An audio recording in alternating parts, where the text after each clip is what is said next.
So budget day is surely upon us. The Narendra Modi government is set to present the interim budget for the fiscal year or the financial year 2019-20. In the absence of Finance Minister Arun Jaitley, who is in the US for treatment, Interim Finance Minister Piyush Goyal will present the government's last budget before the 2019 elections, and he's already left for the Ministry of Finance. That's the North Block in India's capital, New Delhi. Those are the latest visuals of Piyush Goyal reaching the North Block, where the Ministry of Finance of India's building is housed, and we are counting down to the presentation of this interim budget that comes with unusual hype and unusual set of controversies, like the unemployment rate. We have Mr. Puneet Ahluwalia, Republican leader and business consultant, joining us live from Jamaica. And we also have Amitendu Palit, member, World Economic Forum and former Deputy Economic Advisor to Singapore's Ministry of Finance, joining us live from Singapore. Mr. Palit, the question I wanted to ask you is this. Governments are known to take liberties, quote-unquote, when it comes to this interim budget. What kind of liberties do you think that the Modi government will take this time around with this particular interim budget? Yeah, just a small clarification. I was a former Deputy Economic Advisor to the Ministry of Finance in the Government of India, and I work out of Singapore now. So to address your question, in terms of liberties, I think as such, if it's an interim budget, the scope for liberties are limited because one doesn't get to present full overhauling tax proposals. But in the limited room for maneuver, the essential objective of governments going into the interim budget is to address major chunks of what they think are powerful constituencies. And in today's India, I think there are essentially 2 or 3 groups which are clearly identified as major constituencies. The first is the farmers, which can be broadened to include the rural sector. There could be the middle class, and there could be the youth. There could be the women. So I don't think the government will be in a position to actually address the proximate concerns of all these groups. It's going to address the question of farmers and the rural sector.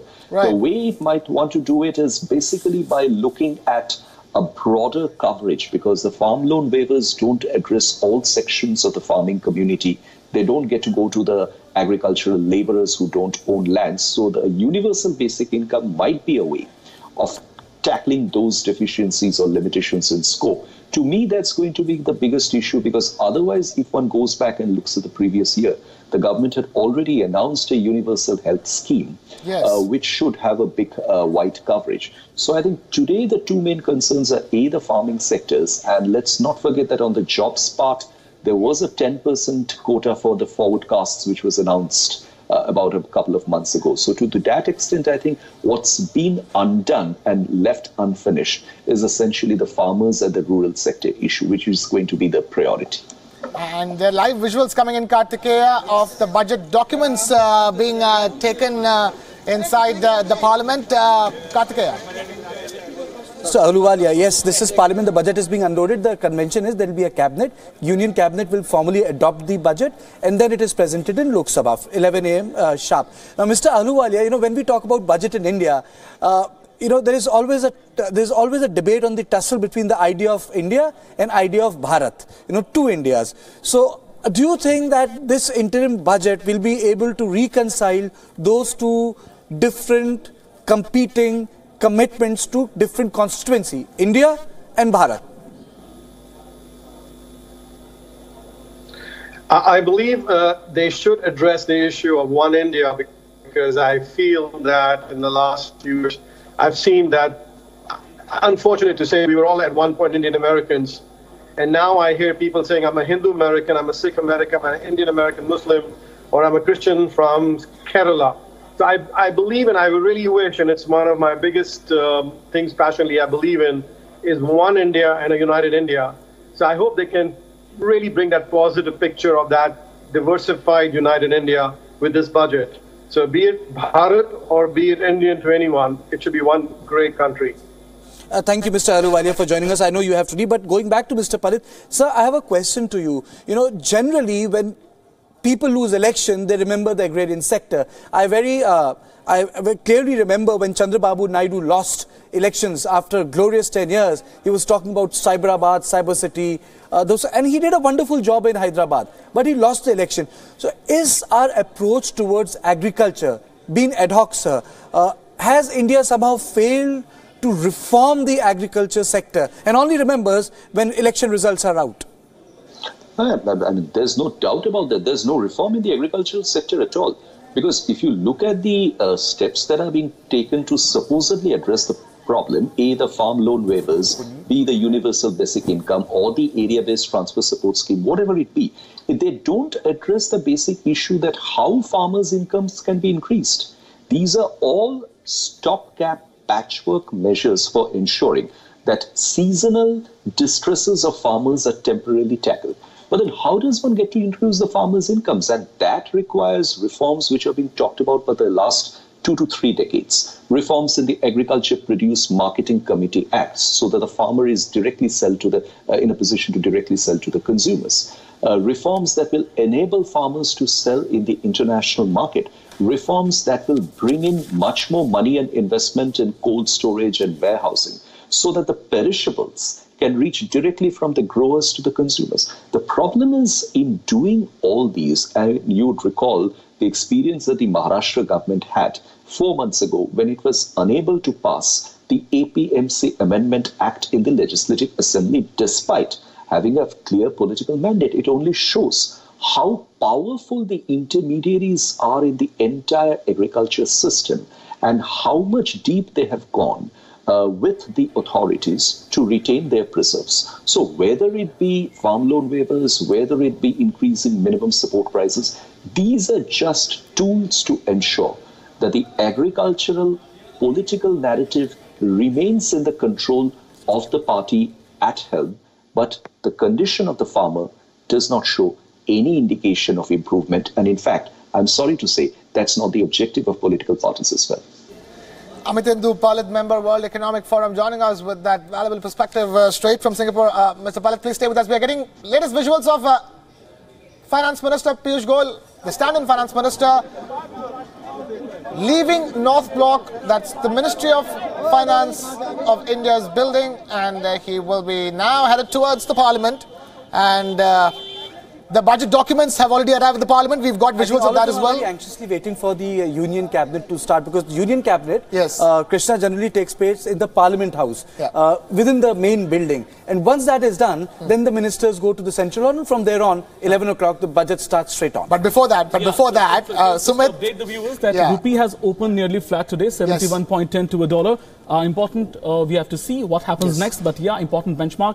Rupee has opened flat since yesterday, 71.10 to a dollar now. Yeah. So, do we need anything more? Because generally when we talk about markets, it's about the sentiment. So, is there any sentiment to be read in the 71? So, absolutely. So, I'm sure traders are waiting for some announcements before any bets can be made on rupee and dollars. So that's why the sentiment is right now very flat, and we expect the Sensex also to remain in the flat zone. Let's see what happens in the next 15 minutes when the markets open. That's why we were discussing this as well, Kartikeya. Sumit and I were discussing this. See, the markets have technically priced in. What they mean by price in is that the rate at which they're going to sell or buy shares for the day is going to be done assuming that the fiscal deficit target is going to be missed. It's going to be missed by at least 10 basis points. That's 3.3% is what they were expected, is what was originally planned. But it's not going to be at less than 3.4%. It's going to be at least 3.4, 3.5% is what the market is expecting. So in that sense, that sort of sums up the sentiment that the markets are going to, isn't it, Sumit? Because the stock markets too. And they have actually absorbed these sentiments, and also they would be knowing that going forward when there's something big announcements are coming up, government will keep to the fiscal prudence of the government as well. The fiscal deficit target would be, well, more or less met also. There could be steps to be announced, disinvestments and all. Well, all that will be seen at 11 a.m. But yes, for right now, the rupee has opened nearly flat. Let's see where it goes, and we'll await for the markets also. Right, so the rupee has opened, and it's opened flat at 71 point, how much, Sumit? 71.10 is where the rupee is opened on budget day. So, Sumit, we will be keeping an eye on that. Meanwhile, we have Mr. Daniel Geltrude, CPA, founder of Geltrude & Company, joining us live from New York for this big budget day coverage here on Wion World is One. Mr. Geltrude, thank you so much for being with us. Talk to us. What kind of measures, according to you, are needed to sort of perk up the mood in the markets, which, as we're finding out right now, with the way the rupee is opened, flat? All markets under a capitalist society, you really need a couple combinations, one of which is having lower interest rates along with reduced regulations. Pure capitalism is the best thing for the markets. And what does that mean? It means it's driven by bottom line profits by the performing companies. We see this happening right now in the United States, where there has been lower taxes, lower interest rates, and lower regulation, and it has spurred the U.S. economy. The same can be true as it relates to India. You know, but there's let me come in, there's a great pull to come out with populist measures in view of approaching elections in global markets. What would they expect in terms of fiscal prudence? What, according to you, is that fine and right balance?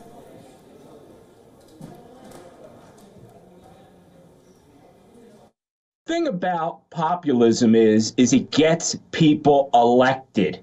The problem on the other side is it often deals with fiscal irresponsibility. Why? Because the government tends to give away things. So now you have a situation where the government is spending more money in order to, in effect, buy votes. Now, Modi has been accused of this, particularly as it pertains to farmers, where you have subsidies being given to farmers in order to assist them, and the thought is that that is exchanged for votes. Now, the right balance here is that a society must take care of the elderly, the weak, the sick, and those that are very impoverished.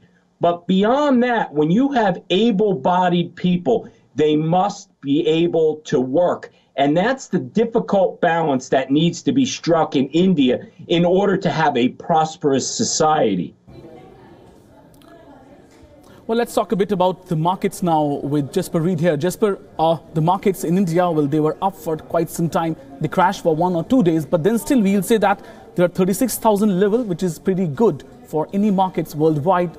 How do you read the Indian markets when they have overall, we can say that they have been in green territory? So do you think that share markets and markets will continue to behave in this particular way over the next few months as well? Well, I think there's a few things going on. I mean, in terms of where the markets are at today and the rupee, or let's see what happens when the exchanges open. I would think it's pretty much priced in for today, whatever happens today in the budget. In broader terms, look, I think here, if you look at the economic fundamentals, there's some reasons to be cheerful, but you wouldn't call it kind of robust non-stop growth. And I think it's telling that in the last couple of days there's been some attempt to rewrite/manipulate things like GDP growth, right?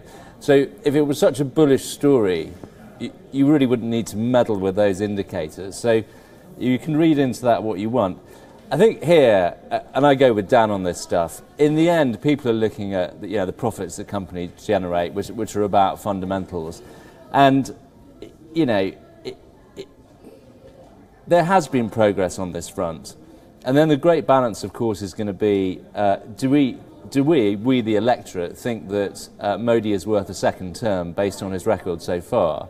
And are we voting for consistency and continuation of reform versus track record so far? A personal question, do you invest in markets, and if yes, have you made any money so far over the last year's so-called bull run for some months? I don't put money on the markets, but we plough our money into the ground in India. So we're here investing kind of on the front line of the consumer story. So what we can say on that front is, we're in possibly the world's highest potential consumer market, right? Absolutely. But getting off the beach and into the territory of profits is tough yards, right? Jasper, I'll come back to you. Mr. Geltrude has been very patiently waiting. Let me just go across to him. Sir, now sentiment has been weighed down by the slowdown. Worries, what if there is no big bang reform announcement? I would not anticipate that there's going to be some big bang announcement that's going to be coming from the government anytime soon. Now, let's understand that slowdowns occur as a normal part of economic cycles. Right now, you have a global slowdown, and India is not going to be excluded from that. We see it in China. We see it in Europe. So India needs to be careful in order to be fiscally responsible and make sure that they are doing the right things. Because if not, it would be very easy to get pulled into this global slowdown, which would have a dramatic negative impact upon India at this point in time. Right now, India has been pretty stable economically, and obviously the growth has been good as well. But we want to see that continue into the future. You know, Mr. Galtrud, I wanted to ask you, when you look back at this, the record of this government, what kind of signs from this government has given you confidence that this particular interim budget will indeed be a good one? Government has been pretty responsible financially. When we look at inflation in India has been stable. And as a matter of fact, we've even seen some dip in inflation. So it's very difficult to manage what is the fastest growing large economy in the world. And I think for the most part, India has done a pretty good job. What we need to be careful about here is whether inflation takes a turn, number one, and the other thing, more importantly, and this is what we're going to see in the upcoming elections, is overspending by the government. That's a cardinal sin. Again, we see this happening in Europe, where expenditures are far too great against revenue, and of course we see it in the United States as well. These types of financial plans are not sustainable, and India needs to be wary of that. But so far, they've done a good job, and that would give me confidence in what the budget is going to look like going forward. Hi, a question I would like to take is that what will be the worrying global investors as they look at the Indian budget this time? What will be the headline that will please them? The concern from any investor looking at the budget for India right now is going to relate to what the expenditures are. You cannot have a budget, a financially responsible budget, where you're going to be spending more than the revenues are coming in. And this is where we have a difficult balance with an election coming up, and you want to be a populist in order to be elected. So what will worry investors is overspending by the government. What will make investors feel good is having the inflation still under control, having interest rates being kept low or as low as they can responsibly. And ultimately, it really comes down to not introducing new taxes. Taxes are a drain on the wealthy, and they're a drain on corporations. And those are the people that create jobs. So as long as we're not going to see any new substantial taxes, I think that investors are going to be pretty positive about India's economy going forward.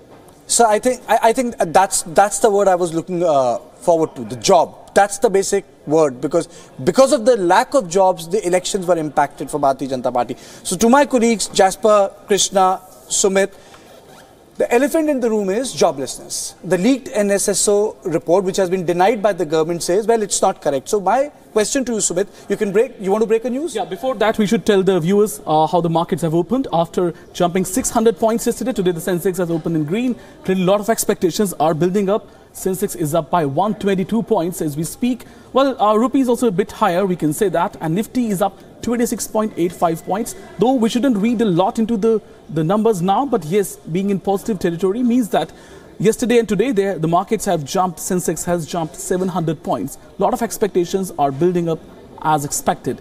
And coming to your question about joblessness, my whole issue with this interim budget is that the priority of any government before the election is that there should be jobs in the market. There are no jobs in the market. The data has been telling that. Now, there was a demonetization. There's an eternal debate on it. So starting from you, Sumit, how can the government resolve the issue of, quote unquote, the jobless growth or the joblessness in the market or heightened expectations for jobs by the millennials of this country, can that be resolved? Can positive signal come out, or has that train left the station long time back? Well, Karthik, a few ways in which jobs can be created is definitely the schemes like Manrega, which was a UPS scheme that was continued. Second thing is to hire more in government service. Third is to let the private sector flourish, and that's how the private sector jobs will be created. Well, there in private sector, Make in India has not taken up, it's not succeeded. So which means that it's failed to invest as much or bring as much investments as it should have been. That was the way in which the jobs would have been created. First. Second, government jobs. Well, there are very few government jobs. We all know that what happens to the government employees now, wherever is whosoever are there now.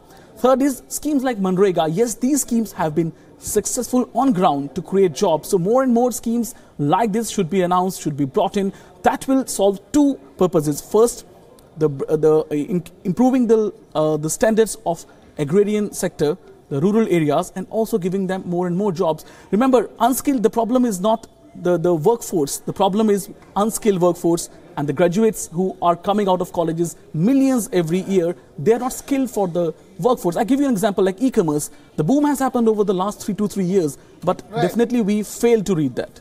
Yes, that's the word. The skill has not worked. That's the word. And as Karthikeya has been reiterating, it's the elephant in the room. The joblessness is, even if there is growth, is this jobless growth that India is witnessing? Because that is the big question, that is the elephant in the room. Anyway, our agriculture sector, you understand this, the whole economy of business better than me. There is already joblessness in agriculture sector in India. It's partial unemployment, there is seasonal unemployment, etc.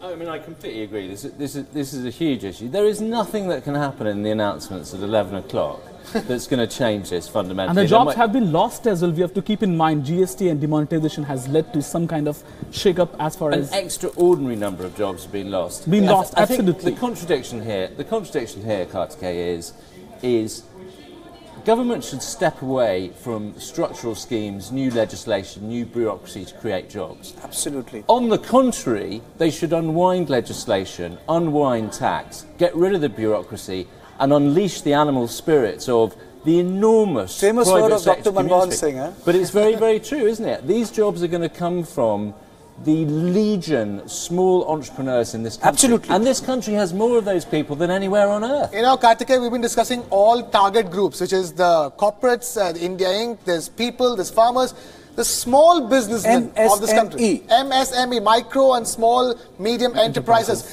They have a lot to look forward to in this budget. But at this point in time, Karthikeya, Sumit and Jasper, we do have Kiran Majumdar-Shaw, a big voice from India Inc., still with us on this broadcast, on this special budget day broadcast here on Wion World is One. Kiran Majumdar-Shaw, thank you so much for being patient with us. We're all discussing all that worries us as we, wait for this budget to be presented. Talk to us in terms of what, according to you, are the big worries for the Indian economy and India's industry. I think my biggest worry is obviously about job creation. My biggest worry is about agricultural stress. And my biggest worry is about the impact that a very asymmetric GST has had on the economy. But madam, what are the big reforms you are expecting from this interim budget? I don't think we can expect huge reforms because GST itself has been a huge economic reform, and I think rolling it out in an efficient, simplified way is really the way forward. So I really think that, simplifying GST into 2 slabs, one low and one medium, is the way to really deal with all the concerns that every section of society in terms of small businesses, large businesses and others that are involved in GST payments have sought, and I think the government will provide a huge service to all these sections of business if they actually go about it in this simplified way. Kiran Majumdar-Shaw, Chairman and Managing Director of Biocon, joining us live from Bengaluru. Requesting you to stay on with us, ma'am. We're now being joined by Linda UA, economist, live from London. Linda, thank you so much for being with us here on Wion World is One for the special Indian Budget Day coverage. I wanted to ask you, talk to us in terms of, signals for the global economy, because they have been grim. The IMF forecast has been grim. But India has beaten just about everybody, in terms of that trend, remains the fastest growing large economy, but one that is faced with many, many risks and uncertainties, and one that is clearly underperforming when it comes to its own growth. I think the Indian budget opens up a huge amount of opportunities to sustain India's growth as the world's fastest growing major economy through boosting things like industrialization, using the fiscal system, the tax system to help promote incentives, not just to promote manufacturing, but also R&D, investing in skills, the kinds of high-tech industries that certainly with the IT system in India should be promoted by the fiscal system. So I think that would offer huge opportunities for not just India's growth, but certainly for the rest of the world looking for a economic engine. Right, Linda, you joining us live from London over there. Linda, I also wanted to ask a follow-up question to you. Many say that this budget cannot change anything that the government hasn't been able to do over the last 4.5 years or so. So, in that sense, India will be missing its fiscal deficit target, which is a big worry for those around the world looking at India as an investment destination. And at the same time, there is the question of jobs that continues to hang as the Damocles sword over India. Well, certainly progress against poverty, so progress in terms of eradicating extreme poverty in China and East Asia has been impressive. And one of the things that perhaps India ought to take a look at is that the way that these countries did it wasn't entirely through redistribution. There was a lot of pre-distributive policy. So, for instance, investing in human capital, primary, secondary education, ensuring literacy levels are very high. What that does is that it pre-distributes the factors that are needed to generate growth. And that, in the East Asian case, has put them at this point, so I'm talking China and actually the entire East Asian region, on the brink of eradicating extreme poverty, those making less than $1.90 per day, adjusted for what a dollar buys in their country, according to World Bank estimates. So that's certainly worth looking at. Jasper, we had been discussing with our guests, who had been connecting with us from London, from Washington, from Jakarta, from Chennai. We have been talking about expectations, India and the world. But you see, India and the world is one part of the relationship, but there is an India within India. and that India, I would say, which drives the economy, the word which you use, Krishna, MSME, which you were also talking about, Sumit. So, Jasper, coming to you, demonetization impacted MSME sector very badly. It's the informal economy was in shambles because of certain streamlining of the procedures. Now, people say whether effectiveness, or the way they conceived the demonetization was wrong, right? It's a matter of debate whether it got executed correctly or not, matter of debate. But what sort of vision of the government you expect when it comes to MSME, the rectification part? In your opinion, if you're in that chair, what is the first thing you are going to do to solve the MSME issues? So here, again, I come back to what I said before. Government needs to get out of the way of the MSME.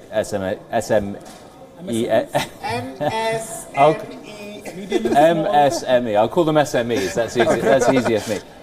I'm part of that community. What is it that holds us back? It's not capital, it's not opportunity, it's not markets, it's regulation, it's licenses, it's babus running the licenses, it's complex tax. And I'll give you an example of this the other day. The government were implementing an angel investor tax scheme, but they got stuck on an abstruse calculation around DCFs and net asset value. And what it smacks of is overwork for the babus. They need to get out of the way, and the SMEs can forge ahead. Well, we'll come back to Jasper on a lot of issues, but before that, we have a guest waiting for us. It's Daniel Lacal, Chief Economist and Investment Officer at Tricis Castian. He's joining us from London. Well, thanks for joining us. And first of all, I would like to ask you, what measures are needed, do you think, to lift the mood in markets as far as India is concerned and, India is concerned? The key factor to improve sentiment in markets is an improvement in growth estimates and an improvement in earnings estimates. We have been accustomed for too many years to markets that have been going up and up and up, basically because of a massive injection of liquidity and very aggressive monetary policies. I think that for markets to get excited in an environment in which monetary policy is not the key driver, we need fundamentals to come back to improving margins, improving earnings, and improving the macroeconomic landscape. You know, there's a great pull to come out with populist measures in view of approaching elections. Now, global markets would expect fiscal prudence. What, according to you, is the right balance? Well, I don't think that fiscal measures are the solution. We have been only seeing massive stimuli from governments, constant demand-side policies, and very aggressive infrastructure and public works projects in most countries. So not only governments, most of the governments in the world have very little fiscal space, but it is not working, clearly. Global debt continues to rise. So what we need is more supply-side measures. We need to give citizens and companies more freedom, allow them to have more of their own money, instead of constantly reverting to the idea that it's going to be governments that solve the growth conundrum, because it's not happening. We have Jasper Reed with us in the studio. He's been nodding and smiling all along as Daniel Lacalle was giving out his take. You completely concur with what Daniel was saying, isn't it? Don't you? I'm in violent agreement with Daniel, frankly. Look, he's right. The amount of manoeuvre on the fiscal side in India and everywhere else is very limited at the moment. But the point about subsidy and government trying to do it for everyone else is very well made. I don't want to sound like a stuck record, but less is more in the current round. And ideally, you would. Well, ideally, and perhaps Piyush Goyal will be struck by first-night nerves, and what we'll find is that actually, really not very much is announced, which I think would probably be a better way to go. Look at the last budget. Look at the hundreds of items that were announced. What's happened to any of those? We don't need more items. A very pertinent point, like rail budget, Sumit. If you remember now, in 1989, when the rail budget would be handled by a powerful alliance partner, either from West Bengal and Bihar, you would have plethora of announcements. Train tracks from left to right, from center to north. The services never improved. The actualization of the tracks would never take place. And the services also never improved. One bullet train is being announced, but what about the trains which are Absolutely. running? I think that's a very wonderful example in case. The bullet trains. And that was something which really fascinated everyone in India in 2014 elections, that we'll have bullet trains running across the continent. After 4.5 years of announcements, Sumit, I think right now everybody's in the mood for some non-announcements. Yeah. Like kindly, less is more seems to be the common consensus. At least that would be the best gift that can be given to the economy, to the people, and to everybody, to all stakeholders of the Indian economy. Unfortunately, politicians are not known for taking vows of silences, particularly when they get their Not this one for sure. We are joined by Dhirendra Kumar, founder and CEO Value Research from New Delhi. First of all, thanks for joining us, Mr. Kumar. First of all, we would like to ask you, how do you read the markets opening today? Well, around 600 to 700 points bull run in Sensex over the last 2 days. There are many expectations which are building up. What's your strategy going to be, and how do you read the markets? All right. Unfortunately, Sumit, we don't have him on the line. We're fixing his line and we're getting back to him. But we are getting the latest visuals. We are bringing you. This is the first visual that we got of Piyush Goyal leaving his residence for the North Block or the Ministry of Finance building in India's capital, New Delhi. These are the visuals of him leaving his residence, his official residence. And what really surprises me, 20 years in this profession, and every time people try to get a bite, a sort of a reaction from the finance minister before the budget, the bite never comes, the reaction never happens. He is not going to talk before the budget. Then everyone will be forced to go to not talk, again ask for a bite, and then the bite will not happen. And again there will be a... In the parliament. In the parliament, they also number one, for a reaction, he will hold the bag, show it to you, smile and go inside. The ritual never ends, the deployment of reporter never ends, and the bite never comes. It's as good as the halwa ritual. Yeah, we are missing that halwa ritual this time, aren't we? Oh yes, absolutely. But halwa ritual, yes. It's only for a full budget, not for an interim budget. Halwa ritual did take place, but this time around, I think it is for the first time that after the halwa ritual, the minister who was supposed to read the budget is not in the parliament, because obviously for the health reasons. It's a stand-in finance minister. Yeah. But talking about tradition, it's a very interesting media tradition that you're talking about. And the question is very simple, isn't it? Why would the finance minister talk anything about the budget when he has the document in his hand and there's a whole parliament waiting for that document? Why would he talk about it before he enters the parliament? You could probably get him to talk if actually no news crews showed up. Probably. Meanwhile, we are counting down to the big budget, which is set to kick off.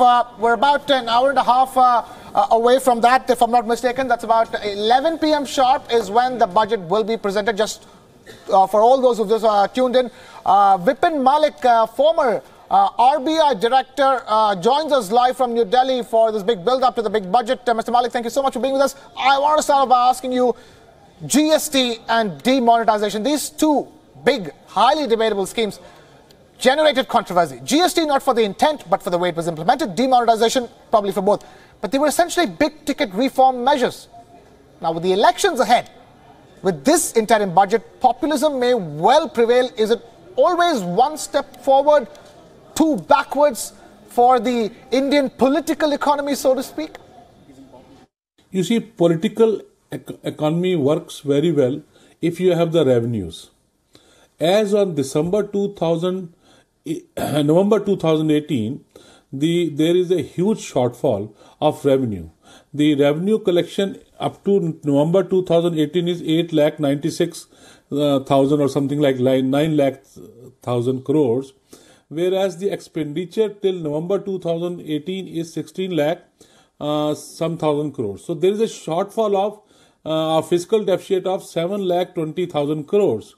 So once you have up till November a fiscal deficit of 7,25,000 crores, so I don't know from where the money is going to come. So you can distribute to the have-nots only when you have money. If you do not have money, where is the source to pay it?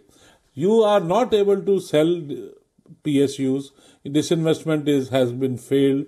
I don't see any reason for any announcements. You may make announcements, but these announcements should be followed with the actual implementation. I don't think that practically it will be possible to make announcements, and if they are making it, then they have to back up with from where the money will come. Well, we are joined once again by Dhirendra Kumar, founder and CEO Value Research from New Delhi. Good morning to you, Mr. Kumar. First of all, how do you read the markets opening today? Around 600 to 700 points. We'll call it a good jump over the last 2 days building up. Right now, markets, if we tell the viewers, 109 points, Sensex is up, and Nifty is also trading in green, up by 28.5 points. How do you read the markets opening today, Mr. Kumar?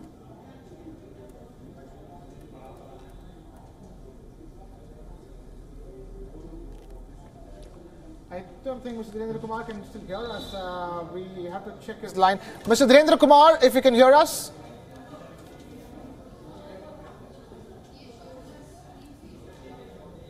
Meanwhile, we should tell the viewers once again the markets, how are they performing. Sensex is up by 109 points.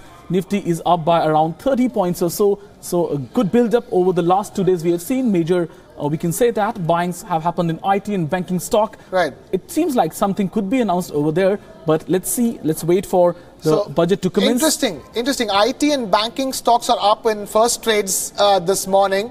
The markets are trading cautiously in the positive territory, if I may. Sumit, would you say? Absolutely. Sensex up by 116 points. Well, clearly all the gains that happened yesterday were there. So all the expectations built up yesterday only. Yeah. Today is a day when they are still hoping a little bit more. Square off positions. Yes, and on a little bit more coming, more interim budget expectations are building up. Something would come for different sectors. So let's see if the hopes dash to the ground, or they live to see or people would make money. Let's see over the next few hours. Are there high expectations this time around? Do you see the markets behaving differently once the budget speech is done?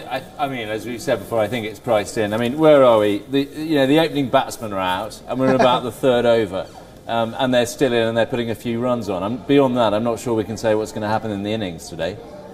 Okay, opening batsman, it's a very sluggish run. It looks like England has opened the batting, Jasper, and not India. With Shikhar Dhawan around, the run rate could have been way better. But we have Dhirendra Kumar joining us, CEO and founder of Value Research Online, joining us. Dhirendra Kumar, thank you so much for being with us. He joins us live from Delhi. Markets have opened, Sensex 100 points up. The rupee also up, sort of flat in morning trades. Help us understand how are India's financial markets reading this budget? No, the financial market is not reading too much into the budget. And if we just might end, markets can get excited about one or two, great surprise, positive surprises coming their way. But that apart, I don't think, there is great anticipation or expectation from this budget. And as far as the market reaction of 100 points or 200 points, it's a very usual kind. There is nothing unusual about it. When nothing happens, this kind of movement is visible. Meanwhile, we should speak to Linda Yu, the economist from London. We are joined by her. Well, Linda, this is also a time when China has reported its worst growth in 28 years. Should India see this and the US-China trade war as an opportunity, as some analysts seem to believe? What measures in the budget can make it advantage India globally? I think India, if it were to position itself much more significantly as a global trading nation, I think it's certainly the point now. And it's not just the result of the US-China trade tension, but wages in China are rising. So it's been the case that manufacturing has been leaving Chinese shores, moving to Southeast Asia. So I think promoting foreign direct investment and learning from foreign manufacturing can help India catch up more quickly. And in fact, that's what China itself did when it caught up in terms of plugging into global supply chains, especially in the 80s and 90s. So I think the Indian budget could also put in incentives to ensure that there's positive spillovers from getting foreign direct investment and really plugging into global value chains at this point in time. Linda, you stay with us. Let us go across back to Kiran Majumdar-Shaw. Madam, do you really expect further duty cuts on any of the items, something which was done in 2004 when Jaswant Singh was the finance minister? Well, look, we have to be realistic. This is a pre-general election budget. So you're going to have a lot of populist measures, and you can't deny that and you can't stop that. But I think in addition to what these populist measures are going to be announced, I think you need to focus on some of these other aspects that, will help to boost, the business and economy, because you can see that our exports are declining, manufacturing is declining. We need to address this. And I think we need to make sure that we provide incentives for boosting these kind of activities. I would like to see some form of SEZ and export benefits also being, articulated in this budget. All right. Kiran Majumdar-Shaw, Chairman and Managing Director of Wion, joining us live from Bengaluru, over there. Ms. Shaw, please stay with us. We have still with us Vipin Malik, former RBI Director, joining us live from New Delhi. Mr. Malik, the government has already come out with measures to woo the poor, so to speak, and the farmers and the youth. What other big ticket announcement do you think is left for the government to do in this interim budget? My impression is that there is a Hungarian unrest as on today. The government has already announced a scheme of Kalia. This is called Krishik Assistance for livelihood of income and income augmentation, Kalia. Under this scheme, if you have a if any agriculturist have a 2 to 2.5 acre of land, and the family has to be paid 25,000 rupees. And if they are having less than that, or the land is less than 2 acres, then it is 10,000. Then it is something like 12,500 crores, 12,500 rupees per family. And if you are landless, the government has promised already at 10,000 rupees per family for doing the job. So if you calculate all that, it will run into crores. So you may announce it, but please distribute it and ensure that you have the resources. That is one big ticket. The possibility of announcement is that they will try to woo the farmers, agriculturists, and related parties. Second is that the banking sector is in a very bad shape. Very, very bad shape. And that bad shape is that non-performing asset has increased substantially. And the economy is going down every day. Rate of interest is, I don't know what credit policy Reserve Bank will bring, but that will also, rate of interest is also very important, that whether they are going to reduce rate of interest, CRR, SLR, what exactly. So that will be another thing which I think the budget will address it. Third thing which I feel very important is the employees and officers of the banks. They are totally, you see, have been left without any cover. If they lend and that lending goes wrong, they are put into various criminal offences, criminal cases. So these things have to be addressed in the budget, otherwise things will not be as good as we are expecting. Right. As we speak, visuals coming in of India's finance minister, or the finance minister, tabling the interim budget. Piyush Goyal, along with his entourage, heading from the Ministry of Finance in the North Block to the Parliament, where the interim budget is going to be presented in a little over an hour's time. And we're getting you these latest visuals of that live from India's capital, New Delhi. India is bracing for this budget just a couple of months before the big elections. Sumit, at this point in time, it's good to sort of ponder about the man presenting this all-important interim budget, Mr. Piyush Goyal, highly regarded in BJP circles, highly regarded in say, the top-performing team of Prime Minister Modi, and yet again, finance is his responsibility now.